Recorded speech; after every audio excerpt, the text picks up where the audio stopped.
The second Derek Whitaker's finger slammed that 911 button, I knew Sunnyvale Estates wasn't just another cookie-cutter suburb. It was a police state wearing khakis and pastel cardigans. Karen Whitaker, our beloved HOA president, stood on the other side of my white picket fence, cheeks the color of overripe tomatoes, screaming that my brand-new security cameras were weapons of neighborhood destruction. Her husband Derek, the human yes-man who hadn't spoken above a whisper in 12 years of marriage, was already barking into his phone like he'd caught me burying bodies by the pool.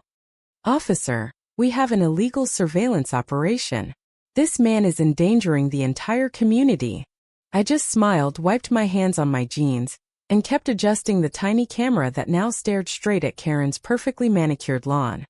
Because here's the thing nobody tells you when you move into one of these exclusive neighborhoods. Your backyard isn't yours. Not really. Not when Karen Whitaker decides the color of your welcome mat is disturbing the aesthetic harmony. My name's Mark Reynolds. 2 years ago I bought the house at 1422 Maple Grove thinking I'd finally found peace after the city rat race. Wife Lisa, 2 kids, a sparkling in-ground pool I'd saved for since my 20s. Then the letters started.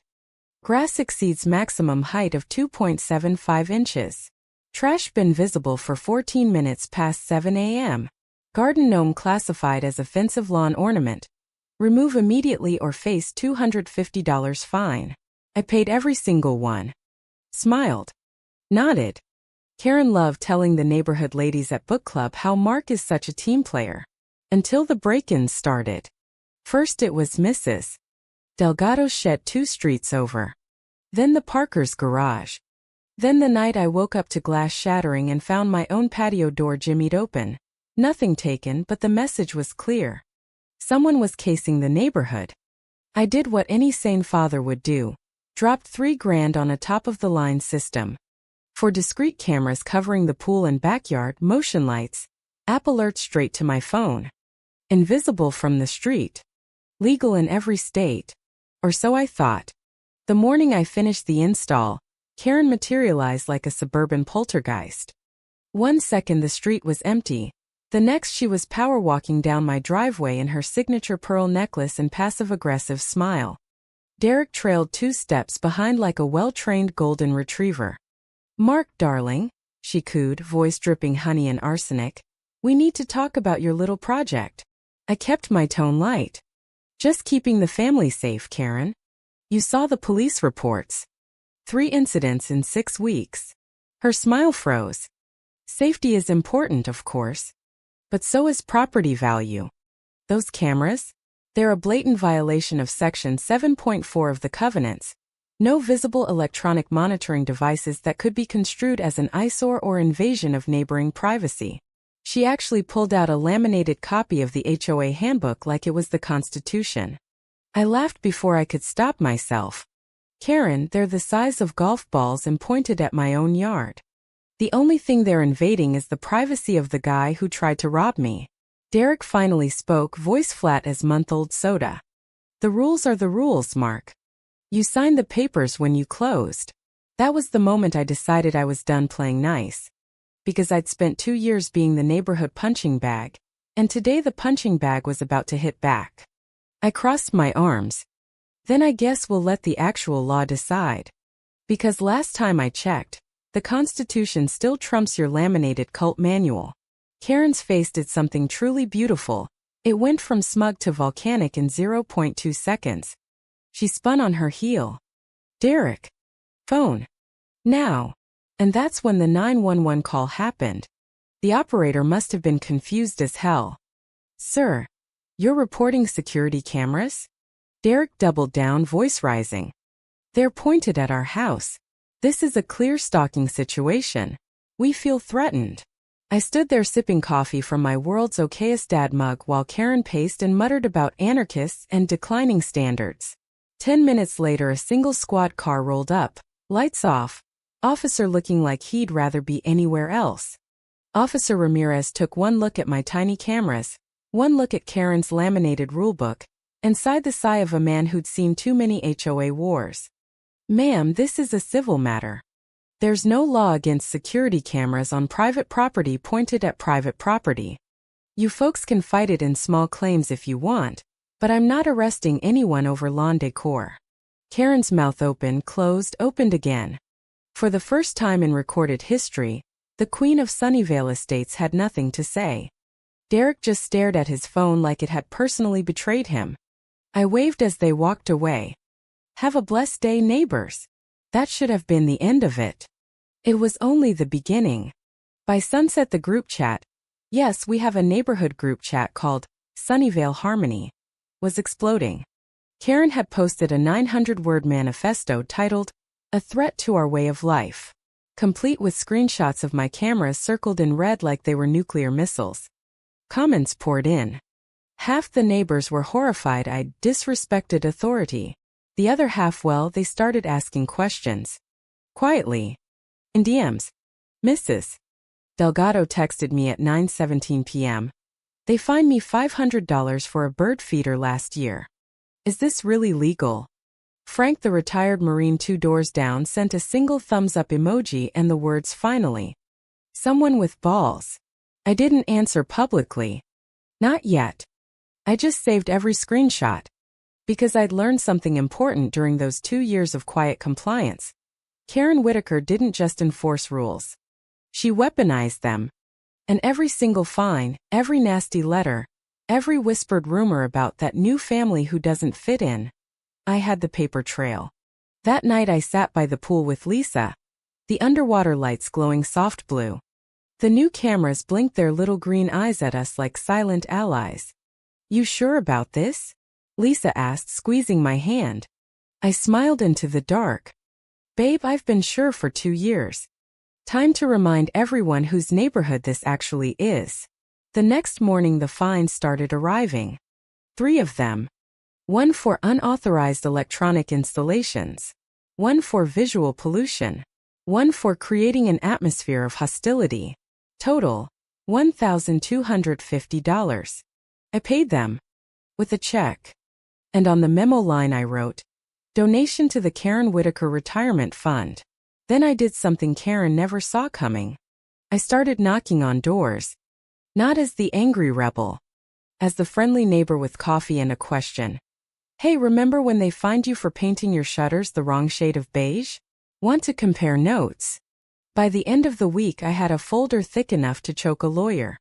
27 separate incidents of Karen bending the rules for her friends while crushing everyone else. Mrs. Delgado's illegal bird feeder? Karen's own sister had a 6-foot inflatable Santa on her roof for 3 months last Christmas. No fine. Frank's American flag that flew past Memorial Day? Karen's husband Derek flew a giant Trump 2024 banner for 6 months straight. I didn't post it. Not yet. I just kept smiling at the next HOA board meeting when Karen stood up in her power blazer and announced, "We will be voting on a new amendment. Total ban on all external cameras effective immediately." The room went dead quiet. Then Frank raised his hand. Point of order. Does that include the 2 cameras Karen installed on her own garage last month to watch the street? Karen's face went the color of spoiled milk. I leaned back in my folding chair, arms crossed, and let the silence do the heavy lifting. Because here's the beautiful part. The part that made every ridiculous fine worth it. My little pool cameras? They'd been recording the whole time.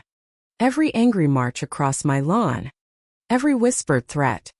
Every time Derek casually walked through my side yard to check the fence line. I had 47 minutes of Karen Whitaker admitting on camera that she makes the rules up as she goes, because these people need to be managed. I didn't play it that night. I just let the question hang in the air like expensive perfume. The vote on the camera ban? It failed 28-3. Karen's hand shook as she banged the gavel and declared the meeting adjourned. Derek wouldn't meet anyone's eyes. I walked out into the warm evening air feeling something I hadn't felt in 2 years free. But Karen Whitaker didn't get to be HOA president by quitting gracefully. 3 days later the next escalation hit. A certified letter arrived via special courier, because of course Karen couldn't just email like a normal psychopath. Notice of intent to foreclose on lien for unpaid fines and violations. The amount? $8,750. Overnight. They tacked on administrative fees, legal review costs, and something called aesthetic degradation penalty. Lisa actually laughed when she read it. They're trying to take our house over pool cameras? I didn't laugh. I opened the folder I'd been quietly building and started making copies. Then I did the one thing Karen never expected from her favorite doormat. I called a special neighborhood meeting. Not through the HOA, through next door. Title: Open Forum. Let's talk about fairness in Sunnyvale Estates. 62 people showed up. Standing room only in the community center. Karen tried to crash it with her little binder, but Frank, the same Frank who'd been fined $300 for parking his boat in his own driveway for 4 hours, politely informed her this was a private citizens' gathering. I stood at the front with nothing but a projector and 2 years of receipts. 2 years ago, I began, voice calm. I moved here because I wanted my kids to grow up somewhere safe.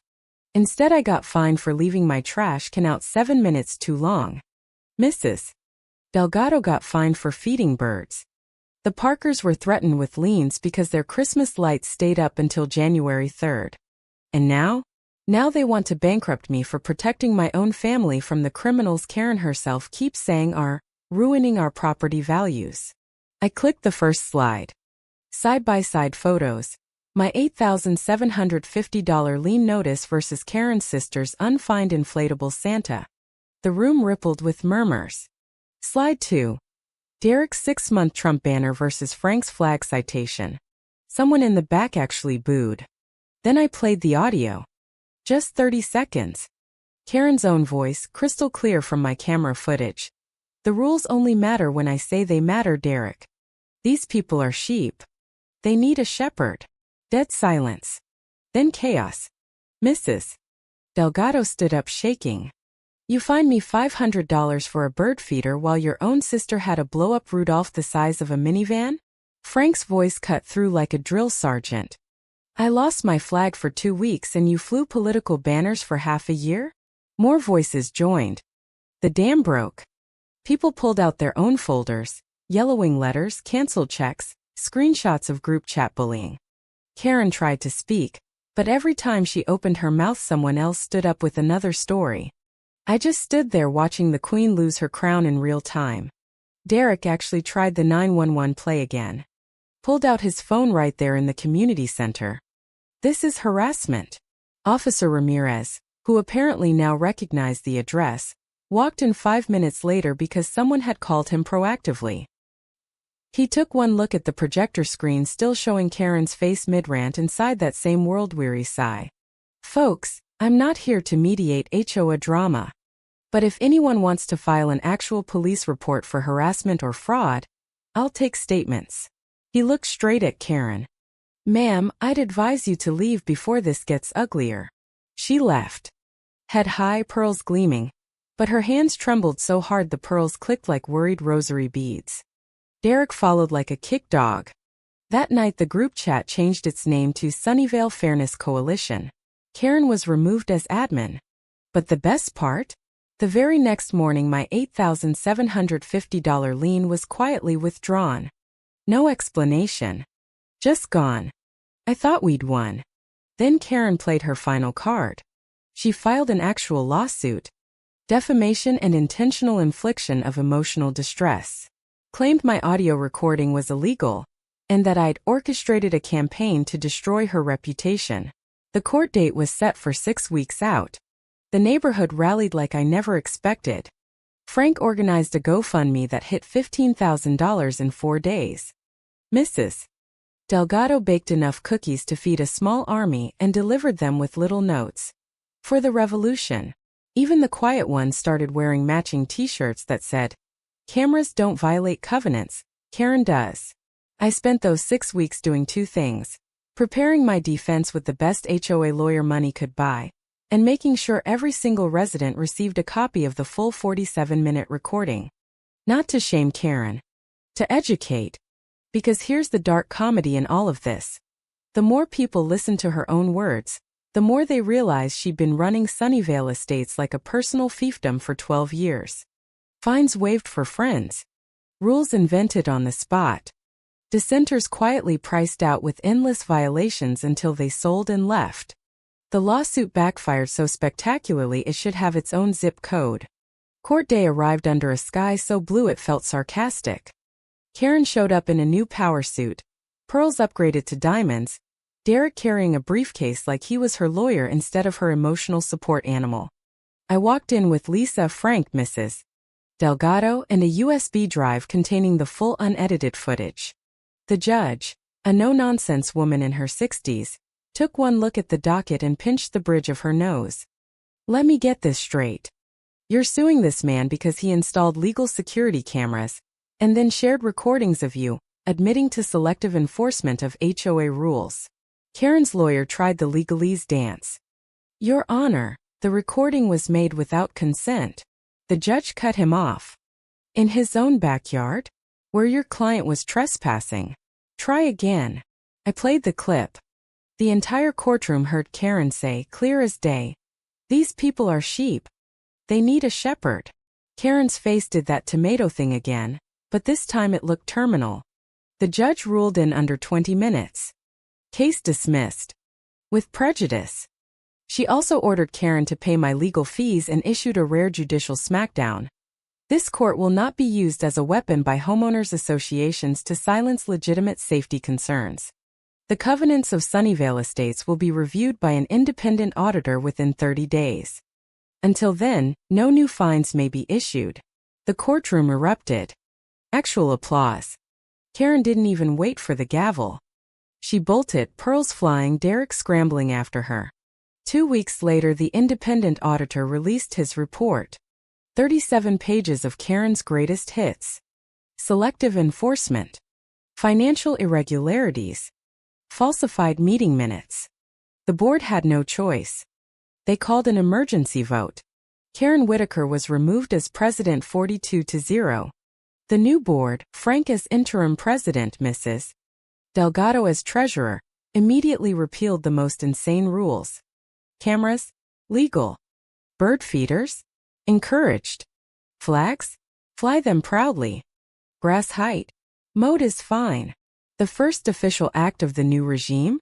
They sent every homeowner a $250 check. Reimbursement for every fine Karen had ever issued in the last 3 years. Mine came with a handwritten note. Thanks for the wake-up call. The neighborhood. I framed that check. Hung it right next to the pool where the cameras still keep quiet watch. Karen and Derek sold 6 months later. Listed the house at a loss. Last I heard they moved to a condo downtown where the only rules are no loud music after 10 p.m. And please don't feed the HOA president.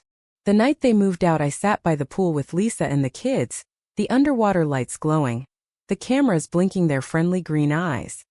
The neighborhood felt different, lighter, louder, alive. Someone down the street was flying an American flag at midnight just because they could.